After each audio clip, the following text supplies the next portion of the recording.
Hello friends, मैं doctor SP Singh एकता health care Mohali Chandigarh से बोल रहा हूँ। देखिए, आज हम एक टॉपिक जो है हट के डिस्कस करेंगे, जो मैंने यूट्यूब पे मैंने इसके बारे में बहुत कम देखा है या नहीं देखा। तो ये टॉपिक है कि कॉर्टिजोल। कॉर्टिजोल जो है वो क्या है और उसका हमारी बॉडी में क्या फंक्शन है, और अगर वो कम ज़्यादा हो जाए तो क्या प्रॉब्लम्स वो क्रिएट करेगा, इसके बारे में हम आज डिस्कस करेंगे डिटेल में। तो कॉर्टिजोल क्या है? कॉर्टिजोल है एक हार्मोन जो हमारी एक ग्लैंड, किडनी के ऊपर एक ग्लैंड होती है, एड्रीनल ग्लैंड। वो ग्लैंड जो है ये हार्मोन बनाती है कॉर्टिजोल।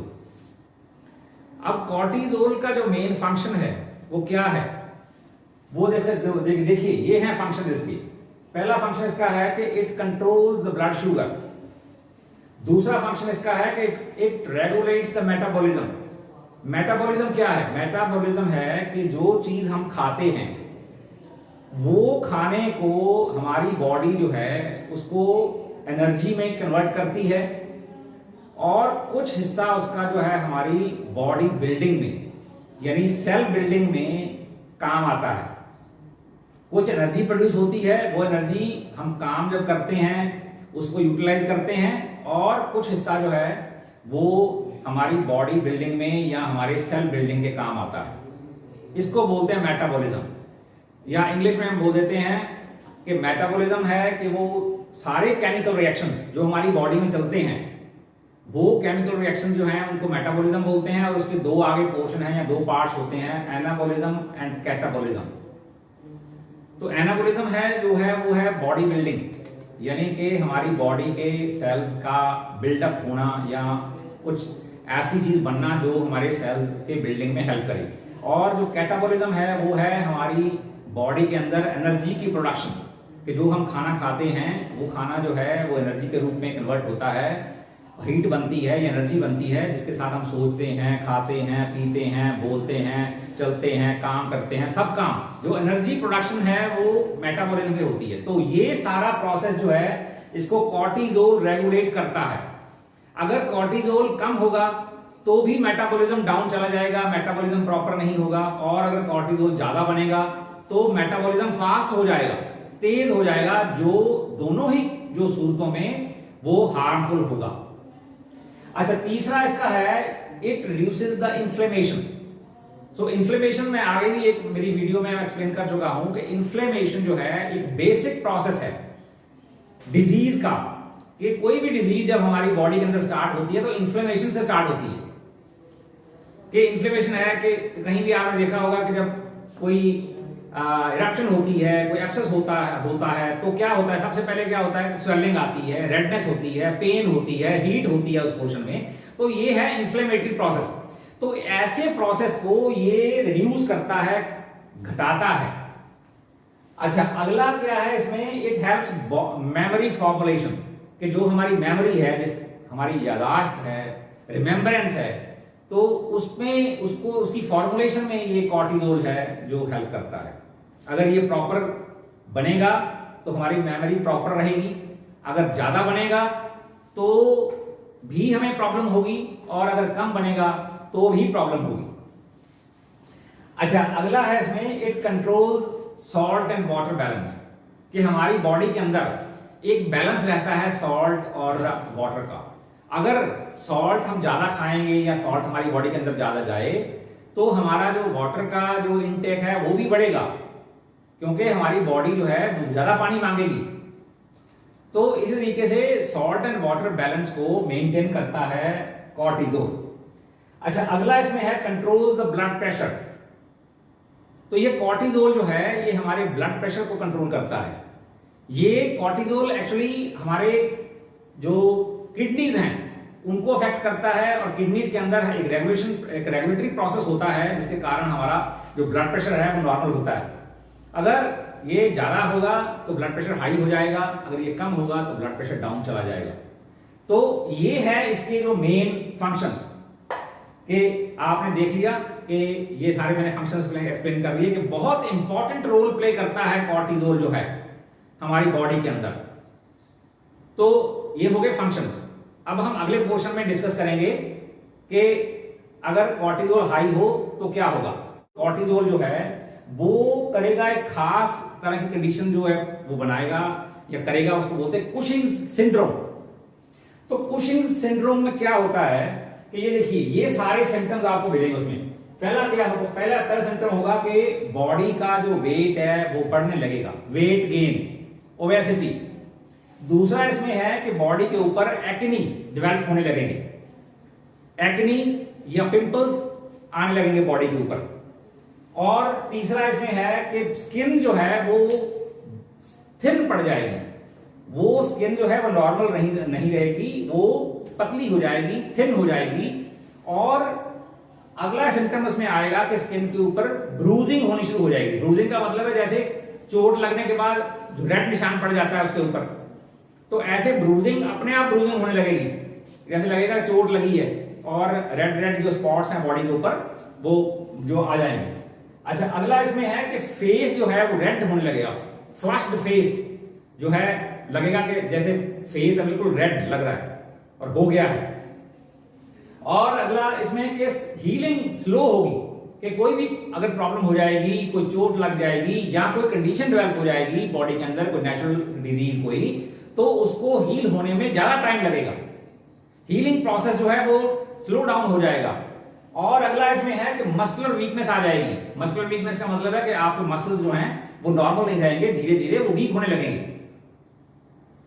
तो अगला इसमें है कि सीवियर फटीग, कि आपकी बॉडी जो है बहुत थकावट महसूस करने लगेगी, ऐसे लगेगा कि जैसे बहुत ज्यादा काम कर लिया या ज्यादा रात को सोए नहीं या पता नहीं कितना काम करके आए हैं, तो ऐसे मतलब बॉडी में ऐसे फीलिंग आने लगेगी, बहुत ज्यादा थकावट। और अगला सिम्टम इसमें आएगा कि इरिटेबिलिटी, कि आपका माइंड जो है हमेशा इरिटेट रहेगा, काम करने को मन नहीं करेगा, कोई सवाल पूछेगा तो इरिटेशन होगी, अगर कोई काम करना होगा तो इरिटेशन होगी। तो मतलब कि आपका जो माइंड है वो नॉर्मल नहीं रहेगा, बहुत इरिटेबल फील करेगा। अच्छा, अगला इसमें है कि कंसंट्रेशन डिफिकल्ट हो जाएगी, कंसंट्रेशन नहीं बनेगी, कि कोई भी काम आप करना चाहते हो जहां जिसमें माइंड की जरूरत है, आप ब्रेन की जरूरत है, तो उसमें कंसंट्रेशन की कमी आ जाएगी, आप कंसंट्रेशन से काम नहीं कर पाओगे। और अगला सिम्टम इसमें आ जाता है हेडेक, कि सिर दर्द हो रहा है, लगातार हो रहा है, रोज हो रहा है। अब आते हैं इसके कंट्रीब्यूटिंग और कॉजेटिव फैक्टर्स पे, कि कौन से फैक्टर्स हैं जो कॉर्टिजोल को इंक्रीज करने में कंट्रीब्यूट करते हैं और या उसको बढ़ाते हैं। तो या उसके कॉजेटिव फैक्टर्स क्या हो सकते हैं। देखो, तीन इसके मेन जो हैं कॉजेटिव फैक्टर्स हैं, वो है नंबर 1 है स्ट्रेस। देखिए, स्ट्रेस जो है वो हर बंदे की लाइफ में है, किसी को फाइनेंशियल स्ट्रेस है, किसी को डोमेस्टिक स्ट्रेस है, किसी को जॉब का स्ट्रेस है। तो मतलब हर बंदा जो है इस वक्त स्ट्रेस के अंदर है, यानी स्ट्रेस ने उसको घेरा हुआ है और वो स्ट्रेस जो है उसके कॉर्टिजोल लेवल को इंक्रीज करती है हर रोज, और इसी कारण लोग जो हैं वो बीमारियों के शिकार हो रहे हैं। अब स्ट्रेस जो है, अगर कोई बंदा अननेसेसरी स्ट्रेस अगर लेगा, या मतलब उसको पता भी है इस बात का कि मैं जो स्ट्रेस ले रहा हूं या स्ट्रेस से अगर मैं बचना चाहूं तो बच भी सकता हूं, लेकिन अगर वो फिर भी नहीं बचता, अगर वो अपना स्ट्रेस को अवॉइड नहीं करता या स्ट्रेस को घटाता नहीं है, तो डेफिनेटली वो बीमारी का शिकार हो जाएगा, कुशिंग डिजीज हो जाएगी या कोई और प्रॉब्लम इनमें से जो मैंने बताई है पहले, उनमें से कोई सिम्टम ऐसा डेवलप हो जाएगा, फिर उसके लिए उसको मेडिसिन लेनी पड़ेगी, फिर उस मेडिसिन को लेते लेते कुछ और हो जाएगा। तो इसलिए मैं बार बार बोलता हूं कि देखिए, इंग्लिश मेडिसिन में आप जाओगे, इंग्लिश मेडिसिन के लिए जाओगे तो डेफिनेटली आप पेशेंट बने रहोगे। तो आपको क्या करना है कि पहली बात तो यह है कि ये जो कंट्रीब्यूटिंग फैक्टर मैं डिस्कस कर रहा हूं कि इनमें से देखना है कौन सा फैक्टर जो है वो काम कर रहा है, उसको कैसे हटाया जाए बीच में से। जब तक वो फैक्टर आप बीच में से नहीं हटाओगे तब तक किसी मेडिसिन को लेने का कोई फायदा होगा नहीं। चलो, मैंने बता दिया आपको कि सबसे जो मेन फैक्टर है इसको इंक्रीज करने वाला वो है स्ट्रेस, और स्ट्रेस तो हर जगह है। अच्छा, दूसरा फैक्टर इसमें आता है मेडिकेशंस। मेडिकेशंस कौन कौन सी, देखिए कि ओरल कॉन्ट्रासेप्टिव्स जो हैं वो बहुत कॉमनली आजकल यूज की जा रही हैं। तो जो लेडी जो है जो ओरल कॉन्ट्रासेप्टिव का इस्तेमाल करेगी तो वो क्या है, वो है स्टीरॉयड, कॉर्टिकोस्टीरॉयड। तो वो स्टीरॉयड जो है वो उसका कॉर्टिजोल लेवल जो है वो बढ़ा देगा और उसको बीमारी का शिकार बना देगा। अच्छा, दूसरा है जो मेडिसिन कॉर्टिजोन, जो कॉर्टिकोस्टीरॉयड दिए जाते हैं अस्थमे में, आर्थराइटिस में या सर्टेन टाइप्स ऑफ कैंसर में, वो उनका बहुत फ्रीक्वेंट यूज होता है। तो अगर कोई बंदा प्रोलॉन्ग्ड पीरियड उसका यूज करेगा और हाई डोज में अगर कॉर्टिकोस्टीरॉयड लेगा तो डेफिनेटली उसको साइड इफेक्ट्स आ जाएंगे, या कह लो कि कॉर्टिजोल लेवल बढ़ जाएगा और फिर कॉर्टिजोल जो है अपना रंग दिखाने लगेगा। तो ये हुए दूसरा फैक्टर। ये हुआ दूसरा फैक्टर के जब कॉर्टिकोस्टीरॉइड जो हैं वो कौन कौन से, देखो ये हैं मैंने मेंशन किए हैं।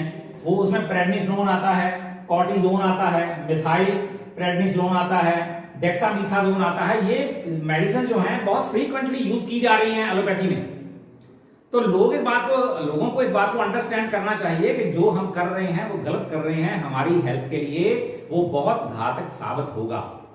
तो आने वाले समय में अगर आपको बीमारियों से बचना है तो आपको स्टीरॉयड से बचना होगा, और आप अगर कोई प्रॉब्लम से अगर आप पीड़ित हो तो उसका सही उपचार होना चाहिए। अभी थोड़ी देर हुए मेरे पास एक केस आया था कि पहले तो उसका पित्ता रिमूव किया गया, अब उसके पेट में थ्रोम्बोसिस हो गया। तो डॉक्टर बोल रहे हैं पीजीआई में, उन्होंने बोला है कि 60,000 रुपए का इंजेक्शन लगेगा और 5 लाख रुपए का खर्चा है। 60,000 का इंजेक्शन जो है शायद 6 महीने बाद या पता नहीं, उसने बोला मेरे को कि इतने टाइम बाद लगेगा, और डॉक्टर ने बोला कि 5 लाख रुपए लगेगा और इतने पैसे मेरे पास है नहीं कि मैं इतने पैसे खर्च सकूं। और मेरे को पता है कि वो 5 लाख खर्च के भी वो ठीक नहीं होगी। क्यों? क्योंकि ना तो कोई उसका फूड जो है पैटर्न चेंज कराएगा, और दूसरी बात यह है कि वो जो कर रही है, जो जिस तरीके की ट्रीटमेंट उसको मिल रही है, वो ट्रीटमेंट जो है वो जल्दी के ऊपर तेल डाला जा रहा है कि वो थ्रोम्बोसिस में जो इंजेक्शन लगाएंगे, जो भी करेंगे, वो उसको ठीक नहीं करने वाला, वो उसकी कंडीशन को और ज्यादा कॉम्प्लिकेट कर देगा। तो इस तरीके से लोगों को ट्रैप किया जाता है, लोग ट्रैप हो जाते हैं और फिर अपना जो हार्ड अर्न्ड मनी है वो डॉक्टरों को देके और फिर भगवान को प्यारे हो जाते हैं। तो इसलिए मैंने बता दिया आपको कि आपको कॉर्टिकोस्टेरॉइड से बचना है और आपको स्ट्रेस से बचना है, और तीसरा फैक्टर जो है वो अंडरलाइन कंडीशन हो सकती है। चलो उसको हम डिस्कस नहीं करेंगे क्योंकि वो लंबी वो पॉइंट लंबा है और वो मेडिकल साइंस से कंसर्न्ड है। वो हो सकता है कि पिट्यूटरी ग्लैंड जो हमारे ब्रेन में होती है उसमें अगर ट्यूमर हो जाए, या आपकी एड्रिनल ग्लैंड जो, जैसे मैंने बताया आपको कि एड्रिनल ग्लैंड जो है जो कॉर्टिसोल बनाती है, अगर उसमें ट्यूमर हो जाए या कोई प्रॉब्लम हो जाए तो वो भी जो है वो कॉर्टिसोल लेवल को इंक्रीज कर देंगे। तो ये हुए इसके मेन पॉइंट्स जो कॉजेज फैक्टर्स हैं या कंट्रीब्यूटिंग फैक्टर्स हैं। तो आज मैंने सारा डिस्कस कर दिया कि कॉर्टिसोल जो है वो क्या होता है, उसका फंक्शन क्या है, और वो क्या कैसे सिम्टम्स पैदा करेगा, और उसको कौन कौन से फैक्टर हैं जो उसको इंक्रीज करते हैं। तो that's all, thank you very much.